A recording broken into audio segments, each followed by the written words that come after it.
Question number 4 practice set 5.1 Kanchan या question मधून तुम्हाला चार व्हॅल्यू सांगतील x1 y1 x2 y2 सांग कांचन x1 ची व्हॅल्यू x1 ची व्हॅल्यू 5 y1 ची व्हॅल्यू -8 राईट x2 ची व्हॅल्यू -7 आणि y2 ची व्हॅल्यू -3 आता हे गणित शोधायचे डिस्टन्सच्या फॉर्म्युल्याने कोणत्या डिस्टन्सच्या कशामुळे काय म्हणते find the distance between each of the following pairs point okay तर आपल्याकडे डिस्टन्सचा फॉर्म्युला माहित आहे सगळ्यांना राईट आहे सांग बरं स्नेहल डिस्टन्सचा फॉर्म्युला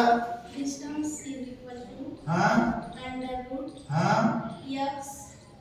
ब्रॅकेट इन x2 हां -x1 whole square okay next plus हां bracket y square y2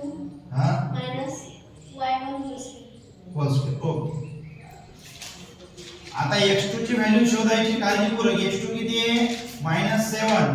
x1 किती आहे 5 y2 किती आहे -3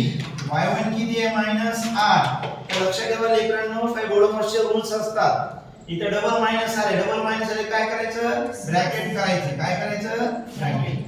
तर पुढच्या प्रश्नाचं उत्तर आपल्याला सही देईल सही बाळा 7 आणि 5 ची बेरीज कर बरं 7 आणि 5 7 आणि 5 12 तर लक्षात ठेवा बेरजेचे नियम आहेत दोन इक्वल साइन असताना बेरीज करायची म्हणजे दोन प्लसचे चिन्ह असेल तर आपण 7 आणि 5 12 करतो आणि दोन मायनसचे साइन जरी असेल तर 7 आणि 5 12 पण कोणते 12 -12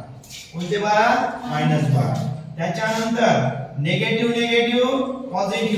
निगेटिव्ह पॉझिटिव्ह मग पाहायचं लक्षात ठेवा अतिशय काळजीपूर्वक -12 होल स्क्वेअर मग इथं पुन्हा एकदा तपासायचं 8 ही संख्या मोठी आहे आणि 3 ही कशी आहे छोटी आहे 8 ला साइन कुठला आहे प्लस 3 ला कुठला आहे मायनस 8 मधून 3 काढा 5 उरले किती उरले 5 उरले ओके मग पहा या ठिकाणी 12 चा स्क्वेअर किती 144 आणि दोघांचा